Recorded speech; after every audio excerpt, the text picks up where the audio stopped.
The crypto market has been taken down by literally $250 million worth of liquidations, with over $200 million of that being long liquidations across the past 24 hours.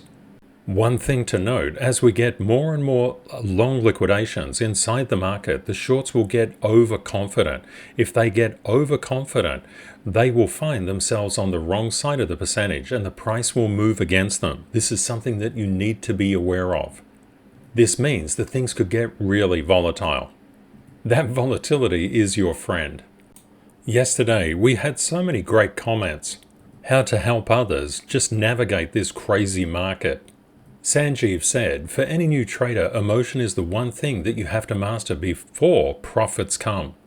Layering down to structural support levels is really important. This makes sure that you don't run out of cash and you're not stuck in the market if it decides to tank. In this video, we're going to investigate Bitcoin's critical support levels from a structural perspective. We're going to see how far price could fall if it continues to do so. Before we get into that, let's look across the markets. The greatest gainers, the greatest losers, and the heat map. Doing this each day gives you an incredible perspective on how the markets are moving. Your key is always to raise your synchronization factor. That's the thing that will make you money. Hi everyone, I'm Ken from CryptoTradingKS. If you're new, a very warm welcome and welcome back CTKS family. Here, you'll learn how to become fearless inside financial markets. This will assist you to become more of a financial and emotional blessing to yourself and those you love. If you like the content, please subscribe and smash that like button. All the indicators that I use on the daily video come from the service at CTKSMethod.org. Let's run the numbers.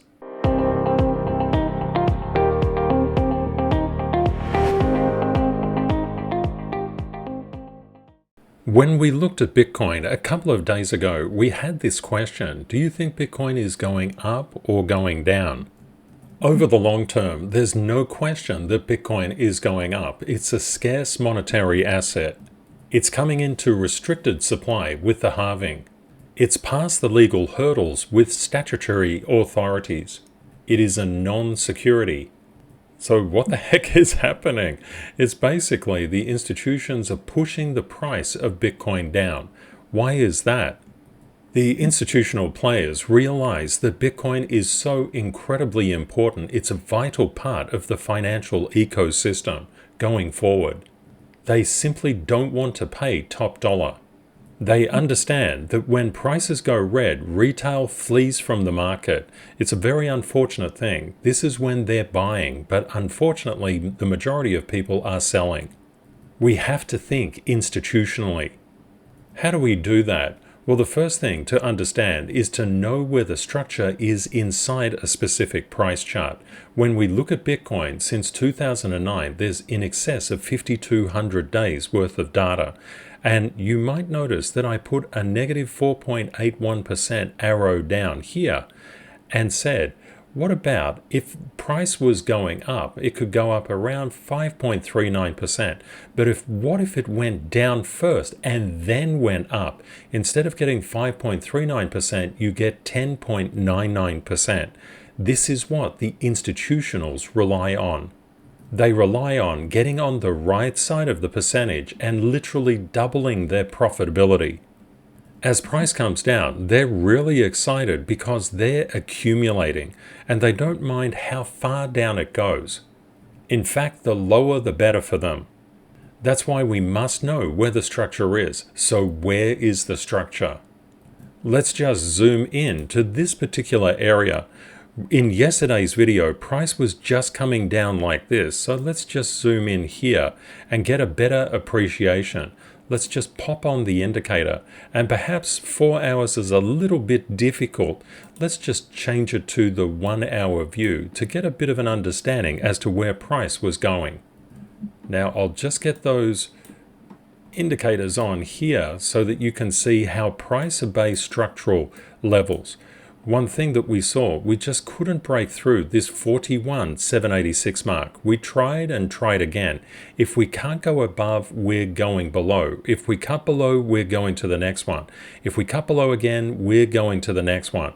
The more safety nets you have inside price action, the more price will be caught. And if you have what are called negative fresh air gaps, price can move down very, very quickly. So expect a lot of choppiness and a lot of turbulence. But when you have an accumulation of structural support zones, this is the time that we would expect price to rebound and start to turn around. When I drew this arrow down, I was anticipating that price would come down and just get caught by these structural support areas and then rebound. We're currently on a 1 hour basis. If you go down to lower time frames, you tend to get a better appreciation of how price gets caught and rebounds along these structural levels. How literally it can flatline on the resistance side and flatline on the support side. If it gets weaker, you're heading to the next one. If it gets weaker, it's going down, and so forth and so on. If you get more and more structural levels inside the price chart, you're looking at a rebound. What typically happens is people go all in and more when everything is going green and don't have any dry powder for if the price moves against them. Price has literally come down 15% for Bitcoin. That's been a bit of a shock to a lot of people. And of course, it was not what the majority of people were contemplating. We thought when the Bitcoin spot ETFs came, all of that supply would be slurped up and price would just go for it. And that's a strategy that you had to have on the table. You're not in any way wrong for thinking that. That is a strategy. Also, we had to have the strategy that the institutions would manipulate price downwards. Also, the strategy playing out at exactly the same time that Bitcoin would just flatline. You literally needed those three strategies simultaneously, or you could get caught on the wrong side of the percentage.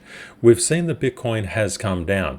The question would be, naturally, it's vital to battle FOMO, the fear of missing out. The fear of missing out means that when you see it going green, you just go all in and more, and then unfortunately, when it turns red, you sell. So you can think about it like this. If you're buying and selling, it's really easy to understand. You're going to be continuously losing money.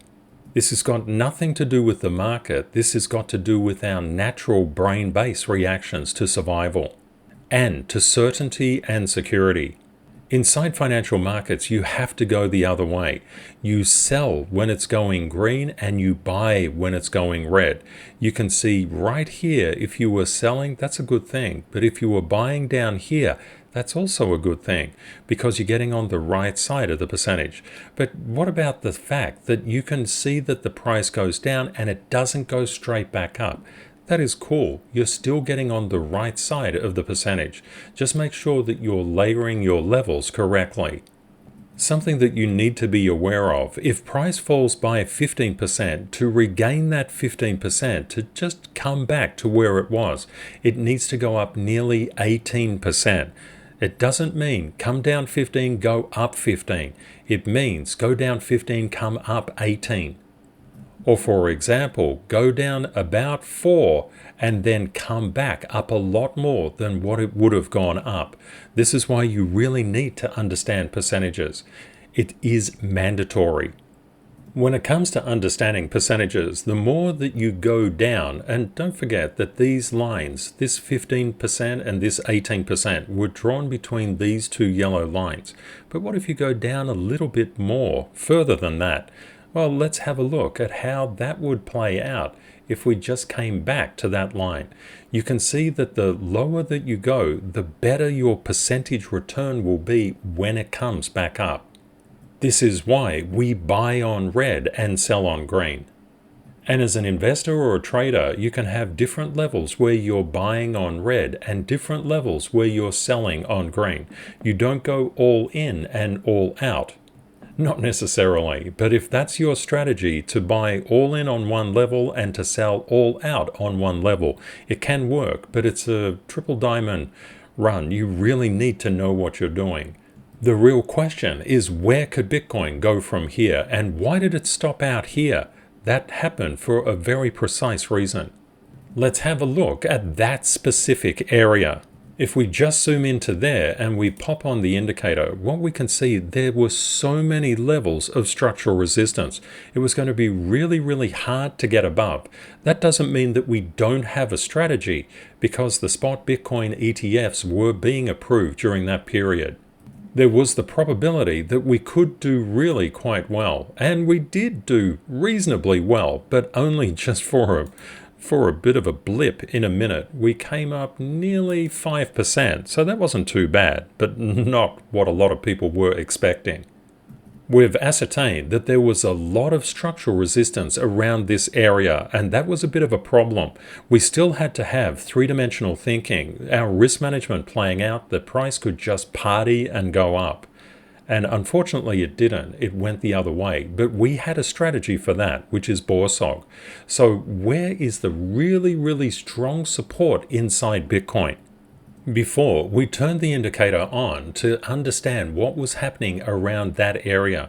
Turning the indicator on to understand what's happening underneath price structure between this 36,739 and $40,097. There's actually quite a substantial amount of structural support. It isn't a fresh air gap. That's quite interesting, because if you looked at this from a just pure technical analysis perspective and you didn't mark up all of price history, but you just said, oh, Bitcoin's trading price in between here and here is all I'm going to look at, which is unfortunately what most people do, you would say, there's no support here at all. Actually, there is. There's quite a lot of it. This is the difference between recent indicative price, story-based analysis, and market structure. We're always looking to market structure. We don't care about recent indicative price, because when we look at something that's trading, we understand that it's been trading since its inception, and the institutions look at all the data. To profit, become an institution of one. Negative momentum is being placed on Bitcoin due to the DXY. When the DXY becomes stronger and stronger, it drives the price of DXY, or US dollar currency, pairs down, because you literally need more US dollars to buy it. Let's have a look at the structural levels. We've seen that the DXY has been caught at this 103.2563 level. It has reasonably light structural resistance above. That means that the DXY would slow its ascent as it's coming into this area. Therefore, we could get a bit of a technical bounce happening inside Bitcoin. But we should also expect some negative price momentum, because the DXY could come up further, at least to this 103.4840 mark. Looking towards the main markets, we can see the S&P 500 has broken out. It's doing really well. There is weakness inside the crypto market because the institutions are playing with retail. Overall, general market structure in the main markets is exceedingly positive.